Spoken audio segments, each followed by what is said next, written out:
जिस प्रकार से आपने जाना कि मां गंगा अपने आप में संपूर्ण है, वो किसी पर निर्भर नहीं, वो अपने बहने के लिए तीर्थ नहीं ढूंढती, मां गंगा जहां से बह जाए वही तीर्थ बन जाता है। उसी प्रकार हिंदुत्व मूल है, हिंदुत्व आधार है, हिंदुत्व की जो साधना करे वो राम बन जाता है, हिंदुत्व की जो साधना करे वो कृष्ण बन जाता है। अब प्रश्न है कि गुरुजी हम राम बनने के लिए क्या करें? तो मैं आपको प्रभु श्री राम और प्रभु श्री हनुमान जी के जीवन को मात्र कुछ क्षणों में इस प्रकार से समझा दूंगा कि जिस रामचरितमानस को पढ़ने में कम से कम 14 दिन लगते हैं, वो आप 14 मिनट में पूरा का पूरा समझ जाओगे। लेकिन ये जो 14 मिनट है, आपको पूरी एकाग्रता केवल गुरुजी की तरफ रखनी होगी। सब तैयार? और सुनो, आज मैं आपकी एक बहुत बड़ी परीक्षा भी ले रहा हूं, क्योंकि आशीर्वाद ऐसा ही नहीं मिलता। परीक्षा क्या है कि आपको मैंने ऐसी जगह बिठाया है कि अगर आपका मन आपको भटकाना चाहे तो 1000 तरीके हैं। कौन सी बाइक गई, कौन सा ट्रक गया, ट्रक में कितने पहिए थे, आप अपना मन 1000 प्रकार से भटका सकते हो और अपना जीवन, अपना समय खराब कर सकते हो। लेकिन जिसने एकाग्रता साध ली, उसको आज गुरुजी की तपस्या का फल जरूर मिलेगा। अब ये आप पर, अब मुझे और यहां पर भी मेरे जितने शिष्य खड़े हैं और इधर जितने शिष्य बैठे हैं, मुझे सबसे एक एक से मेरे प्रश्न का उत्तर चाहिए। मैं आपसे कुछ प्रश्न करूंगा, उसका उत्तर आप दोगे और आप देखोगे, आप चमत्कृत रह जाओगे कि कैसे आप में से ही हम रामचरितमानस का, रामायण का रहस्य निकाल के दिखाते हैं। सब तैयार? सब तैयार? सुनाई नहीं देता हमको। यहां के शिष्य तैयार नहीं है क्या? सब एक साथ बोल के बताएं। सब तैयार? क्या प्रभु श्री राम का नाम सबने सुना है? या तो जोर से हाँ बोलो या जोर से ना बोलो, बीच का कुछ नहीं होता है। या तो तुम हिंदू हो या तुम मुर्दा हो, बीच में कुछ होता ही नहीं है। ठीक है? या तो तुम शिव हो या तो तुम शव हो, या तो तुम शिव हो मतलब चैतन्य हो, जागृत हो, या तो तुम मृत हो, शव हो। दोनों में से एक ही होगा, चुनाव तुम्हारा है। ठीक है? जोर से या तो हाँ बोलना या ना बोलना।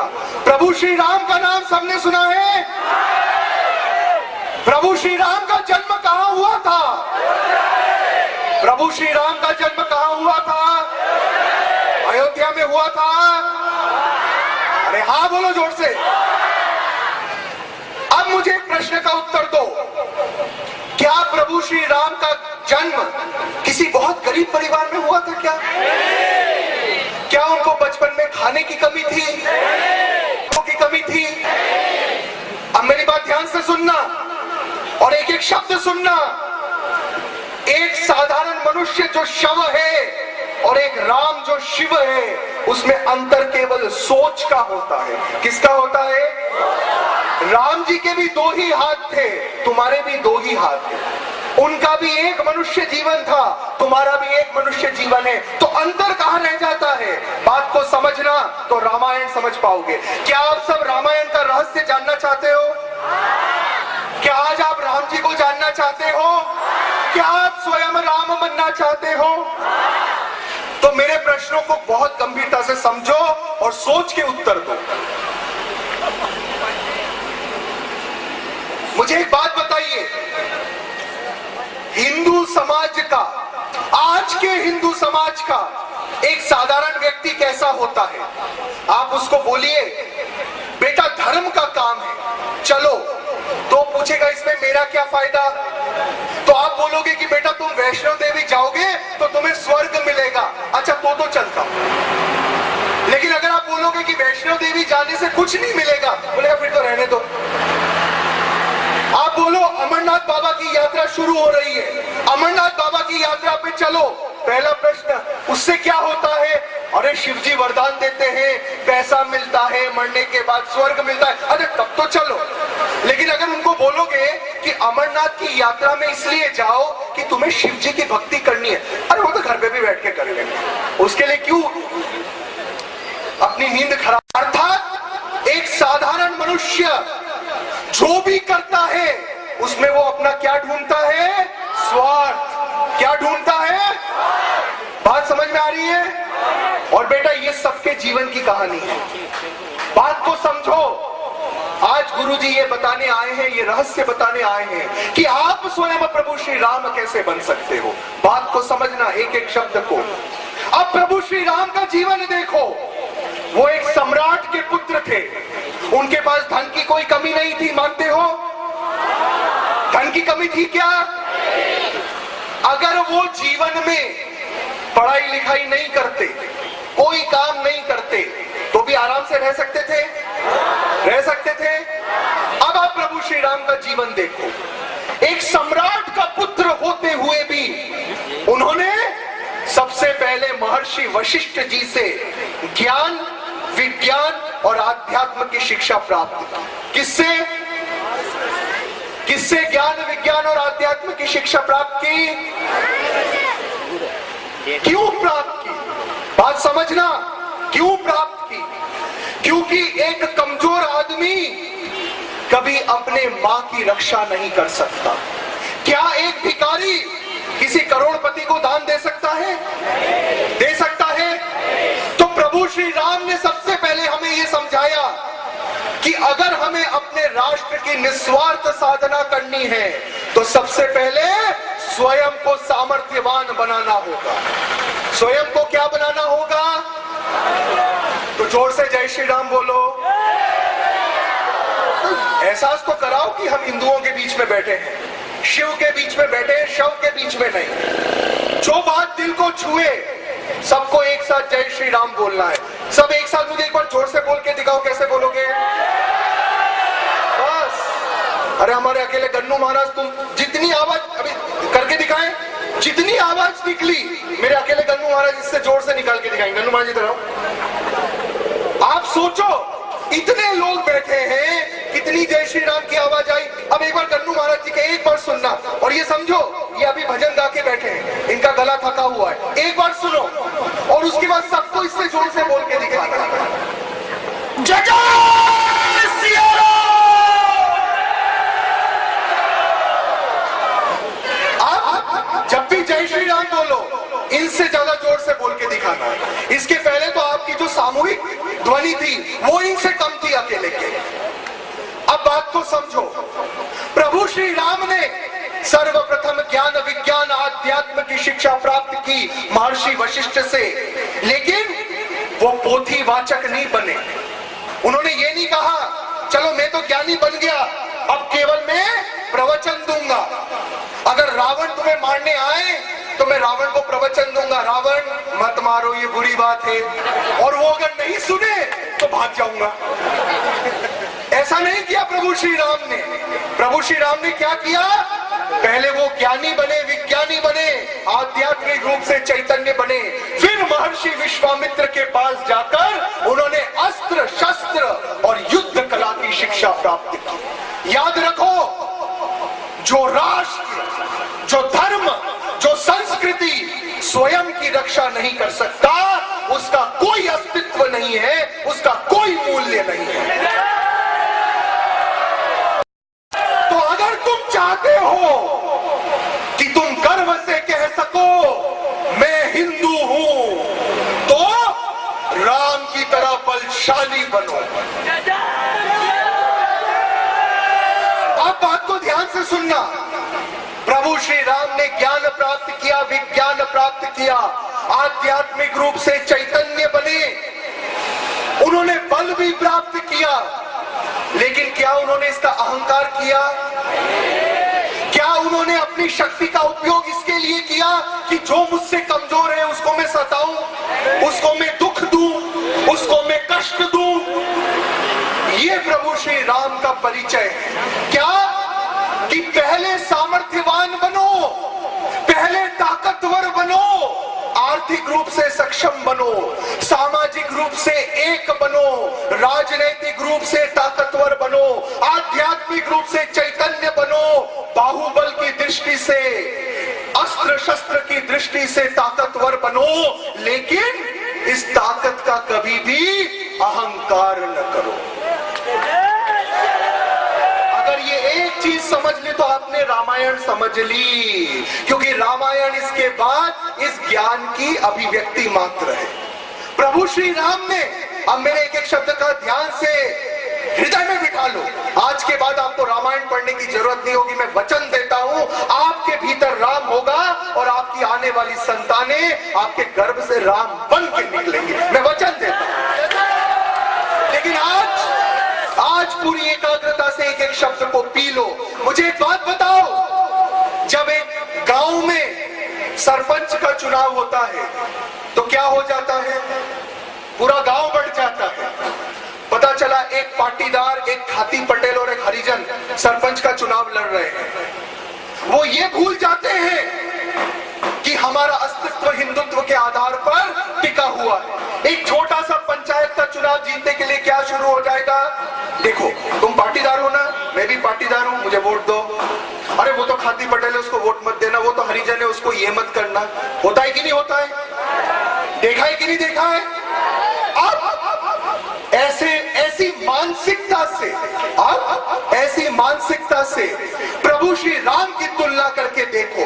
प्रभु श्री राम को पंचायत नहीं, अयोध्या का साम्राज्य मिल रहा था। किसका साम्राज्य? बात समझो, एक पंचायत नहीं, पूरे अयोध्या का साम्राज्य मिल रहा था। दशरथ जी उनको सोने की थाली पे सजा के बोल रहे थे कि बेटा अयोध्या के राजा बन जाओ। राम जी के जो तीनों भाई थे, भरत, लक्ष्मण, शत्रुघ्न, वो तीनों क्या चाहते थे? राजा कौन बने? तो परिवार में भी कोई दिक्कत नहीं।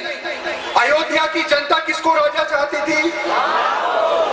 तो अब सोचने की बात है कि जब बिना किसी संघर्ष के बड़े आराम से प्रभु श्री राम राजा बन सकते थे, तो वो राजा क्यों बने नहीं? क्यों उन्होंने लीला रच के 14 साल का वनवास ग्रहण किया? कभी सोचा है आज तक? राम कथा को ना मनोरंजन की तरह मत सुनना, क्योंकि मैं जानता हूं अभी तक आपने, जैसे टीवी में आदमी सीरियल देखता है वैसे राम कथा सुनता है। अरे राम जी वनवास गए, अरे बहुत अच्छा, उसके बाद क्या हुआ? ये सोचते ही नहीं है कि राम जी ने वनवास लिया तो क्यों लिया, उसके पीछे का आध्यात्मिक ज्ञान क्या था, उद्देश्य क्या था। आज गुरुजी आपको रामायण का रहस्य बताने आए हैं, आपको राम बनाने आए हैं। मेरी बात ध्यान से सुनना, आज के बाद प्रभु श्री राम की तरह पहले राष्ट्र को रखना और अपने को मिटा के रखना। कैसे बात को समझना? जब महाराजा दशरथ प्रभु श्री राम को राजा बनाना चाहते थे, तब भारत की स्थिति क्या थी? क्या थी? अयोध्या पर कोई खतरा था क्या? प्रभु श्री राम जब राजा बनने वाले थे, तब अयोध्या पर कोई आक्रमण हुआ था क्या? रावण अयोध्या पे हमला किया था क्या?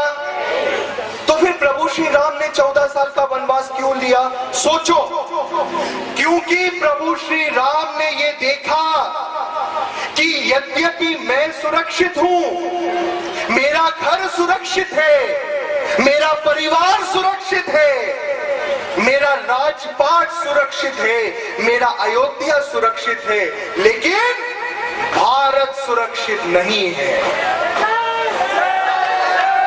प्रभु श्री राम ने इस बात को समझा कि भले ही अयोध्या सुरक्षित हो, लेकिन अगर भारत सुरक्षित नहीं है तो क्या अयोध्या सुरक्षित रह सकती है? अगर आपके घर में आग लग जाए तो उस घर का एक कमरा अलग से सुरक्षित रह सकता है क्या?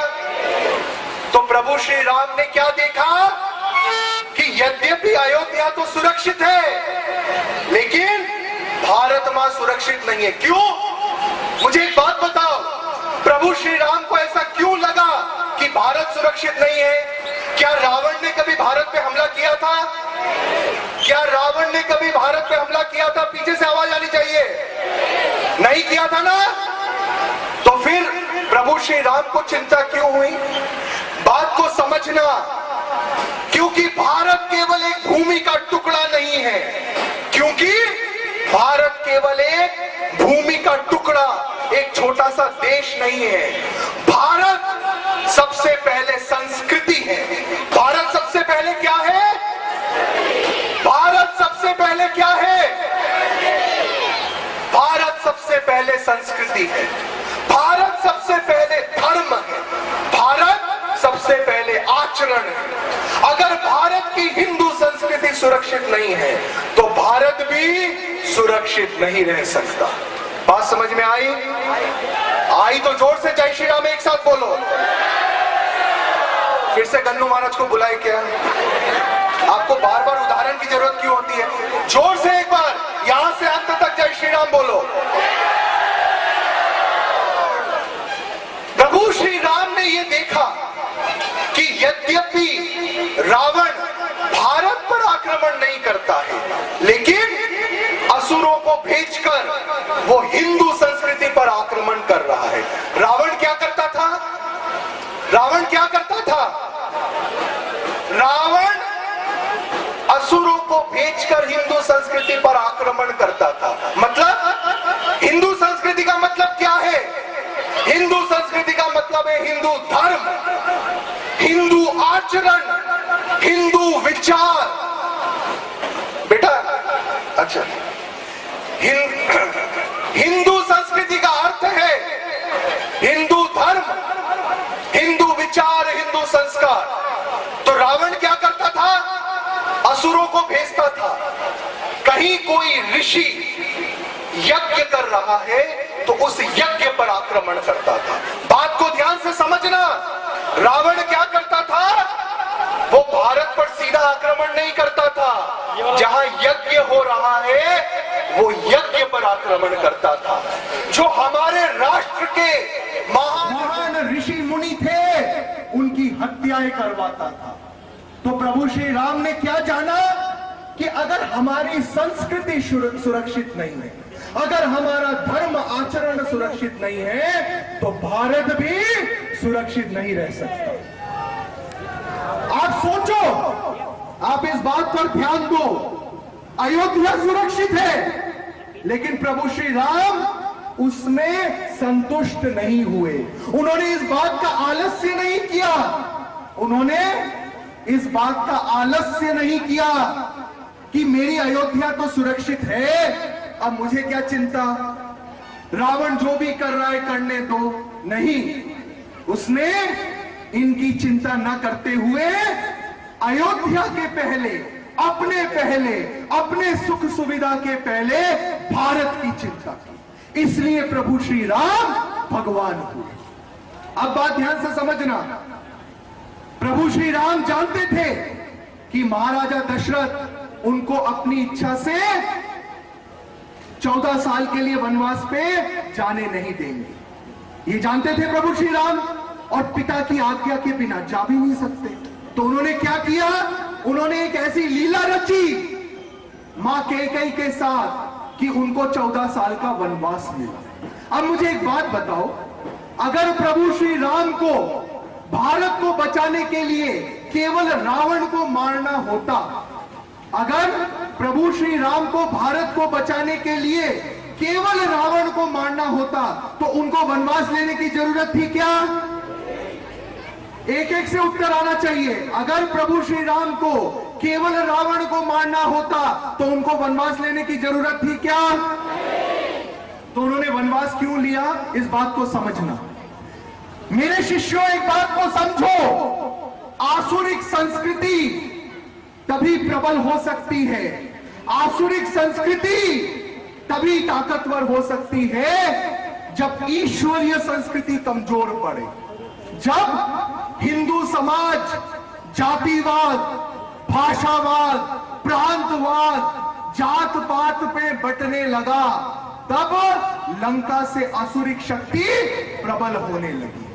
प्रभु श्री राम ने इस बात को समझा कि केवल रावण को मारने से कुछ नहीं होगा। अगर हिंदू समाज, अगर हिंदू धर्म जाति के आधार पे बटा हुआ है, भाषा के आधार पे बटा हुआ है, ब्राह्मण दलित के आधार पर बटा हुआ है।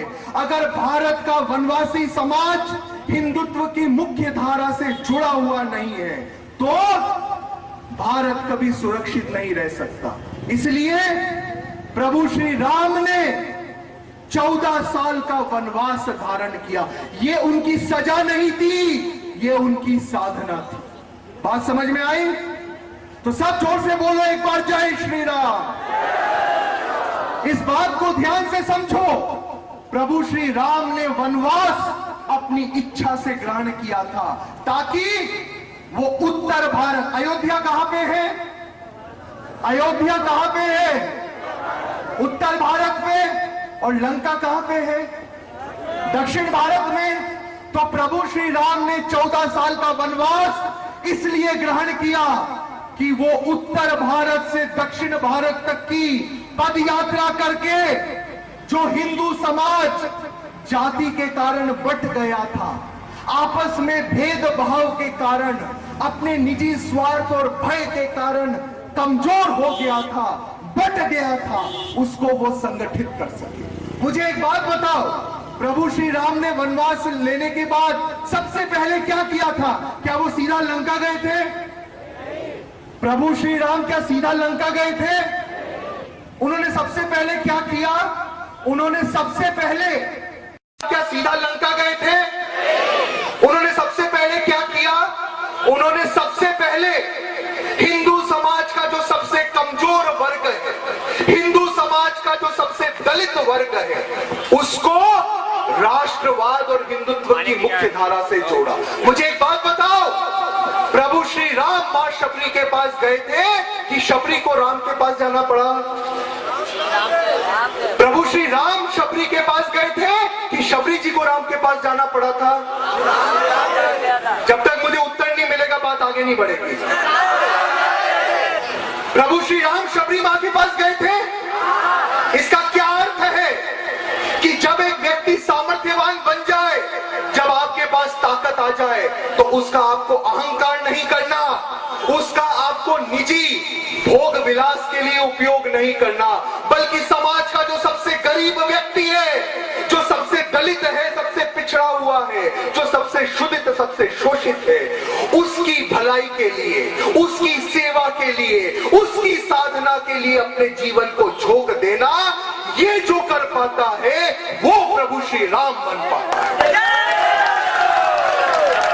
आप इस बात को समझना, प्रभु श्री राम ने उत्तर भारत से दक्षिण भारत तक की 14 साल की पदयात्रा की, और जितने हमारे वनवासी भाई थे, जिनको ताकतवर लोग पिछड़ा कहते थे, जिनका शोषण करते थे, उनको प्रभु श्री राम ने संगठित किया। अच्छा मुझे एक बात बताओ, प्रभु श्री राम ने तो 12 साल पदयात्रा करके गरीब, दलित, पिछड़े समाज को संगठित कर दिया था। उसके बाद जब उनको रावण को मारना था तो उनको कोई जरूरत थी क्या कि वानर सेना पर निर्भर रहे? सोचो, अगर प्रभु श्री राम भरत जी को बोलते कि तुम अयोध्या की सेना भेज दो, क्या भरत सेना नहीं भेजते? भेजते कि नहीं भेजते?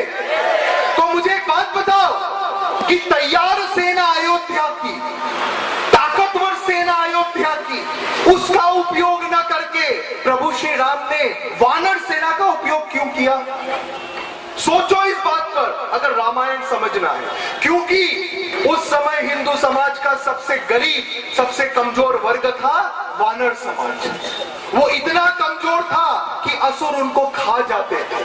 प्रभु श्री राम ने पूरे भारतवर्ष को ये अमृत संदेश दिया कि अगर तुम निस्वार्थ भाव से, बिना किसी स्वार्थ और बिना किसी भय के संगठन साधना कर सको, तो जो सबसे कमजोर व्यक्ति है वही हनुमान बन सकता है।